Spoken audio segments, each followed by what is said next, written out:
Assalamualaikum warahmatullahi wabarakatuh. Nama saya Dila Ramadhani, NIM 0104182091 dari jurusan Manajemen Dakwah C. Di sini saya akan menjawab dari UAS Retorika Dakwah. Yang pertanyaannya pertama ialah jelaskan apa pengertian retorika dakwah, urgensi, dan manfaat kita mempelajarinya. Retorika secara harfiah artinya berpidato atau kepandaian berbicara atau public speaking. Dakwah artinya ajakan atau seruan untuk memeluk, mempelajari, dan mengamalkan ajaran Islam.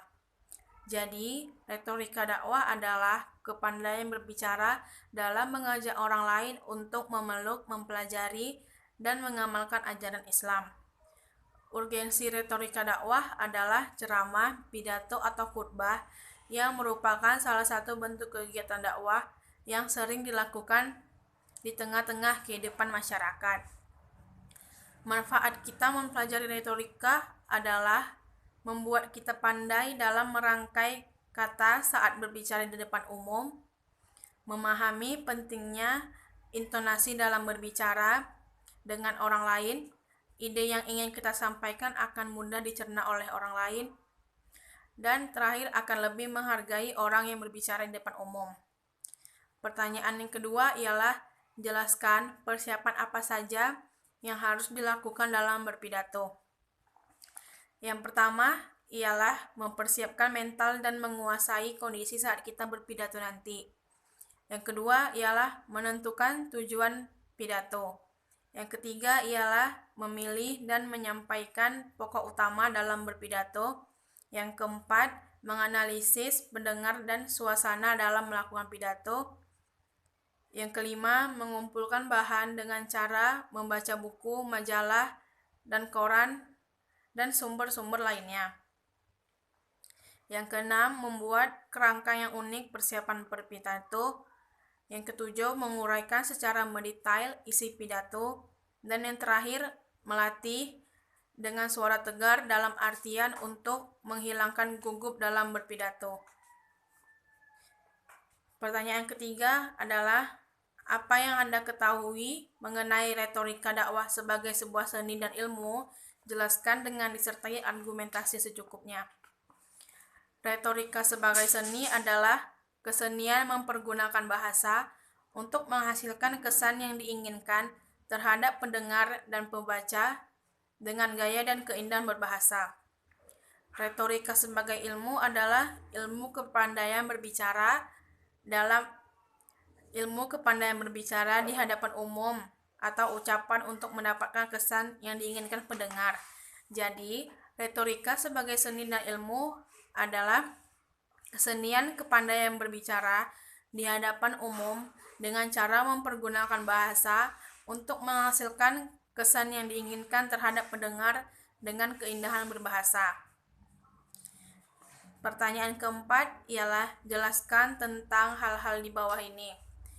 A. Persiapan teknik berpidato atau mental, fisik, audiens, dan instrumen.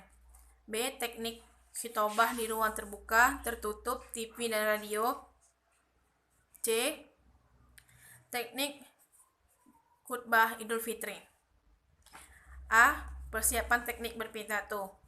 Sebelum berpidato, kita harus melakukan teknik untuk mengetahui pesan tersebut.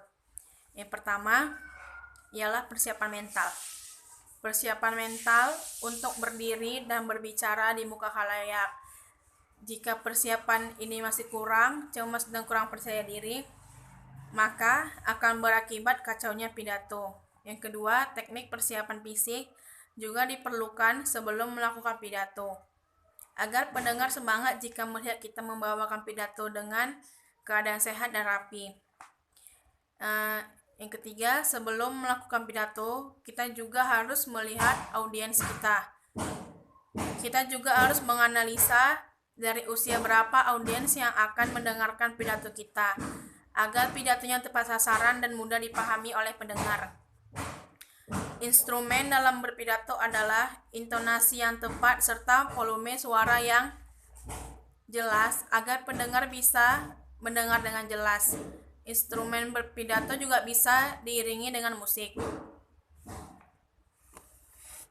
B. Teknik khitobah di ruang terbuka, tertutup TV dan radio.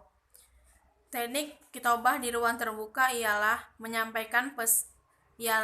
penyampaiannya harus menggunakan suara yang keras dan lantang, harus memperjelas kata-kata yang disampaikan dan memperhatikan tempo bicara, harus memperhatikan jarak antara pembicara dan audiens.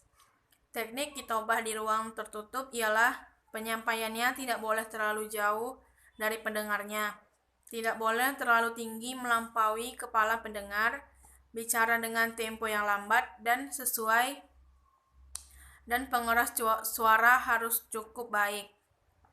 Teknik khitobah di TV ialah khitobah yang dilakukan dengan cara dalam bentuk gambar hidup, dengan suara bahkan warna, dan dalam menyampaikan materi dakwahnya, dai harus merujuk pada Al-Quran dan hadis. Keduanya harus menjadi pegangan dalam setiap aktivitas dakwah apapun, dimanapun dan kapanpun. Teknik khitobah di radio adalah melalui siaran keagamaan dengan menggunakan suara yang materi yang akan disampaikan oleh dai. Agar siaran keagamaan yang dilakukan menjadi sempurna, dan sarana yang digunakan adalah mikrofon dan sebagainya yang berhubungan dengan radio. Yang C ialah teknik khutbah Idul Fitri. Teknik khutbah Idul Fitri yang pertama ialah membaca takbir sebanyak 9 kali. Yang kedua, memuji Allah sekurang-kurangnya membaca Alhamdulillah. Yang ketiga, membaca salawat Nabi, antara lain dengan membaca Allahumma sholli ala Sayyidina Muhammad. Yang keempat, berwasiat tentang takwa. Dan yang terakhir, membaca ayat Al-Quran. Teknik khutbah yang kedua ialah membaca takbir sebanyak 7 kali, memuji Allah dengan sekurang-kurangnya membaca Alhamdulillah, membaca salawat Nabi, antara lain dengan membaca Allahumma sholli ala Sayyidina Muhammad, berwasiat tentang takwa, dan yang terakhir membaca ayat Al-Quran. Pertanyaan kelima ialah jelaskan bagaimana etika dalam berdakwah. Etika dalam berdakwah ada 5. Yang pertama, qaulan ma'rufan atau perkataan yang baik, yang berarti pembicaraan yang bermanfaat, memberikan pengetahuan, mencerahkan pemikiran, dan menunjukkan pemecahan masalah atau kesulitan. Yang kedua, qaulan kariman atau memperlakukan orang lain dengan penuh rasa hormat. Yang ketiga, qaulan masyuran atau menggunakan bahasa yang mudah dimengerti. Qaulan masyuran ini bermaksud adalah agar dimengerti oleh mad'u, sehingga dakwah langsung dapat diterima. Yang keempat, perkataan yang baligh, fasih, dewasa dan menyentuh kepada hati, yaitu dengan menggunakan pilihan kata yang menyentuh kepada hati seseorang.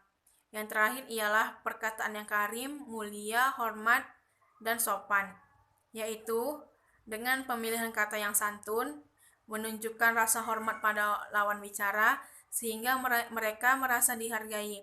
Maka, insya Allah, kebenaran yang ingin kita sampaikan akan lebih bisa diterima. Sekian yang dapat saya sampaikan. Lebih dan kurangnya saya mohon maaf. Wassalamualaikum warahmatullahi wabarakatuh.